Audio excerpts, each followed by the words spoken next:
अस्सलाम वालेकुम।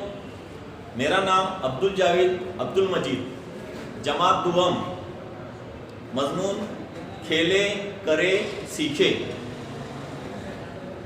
सरपरस्त हजरात, इंसान को ज़िंदा रहने के लिए ग़िज़ा की ज़रूरत होती है। हमारी ग़िज़ा में रोटी, दालें, चावल, फल, मछली, अंडे, ये तमाम चीज़ें शामिल हैं। हमें बच्चों को ये बात अच्छी तरह समझाना है कि वो पेट भरकर खाना खाए। खाने के लिए ये तमाम चीज़ों का इस्तेमाल करें, जिसमें रोज़ाना कम से कम 1 अंडा खाना चाहिए। इसी तरह 1 कप दूध पीना चाहिए।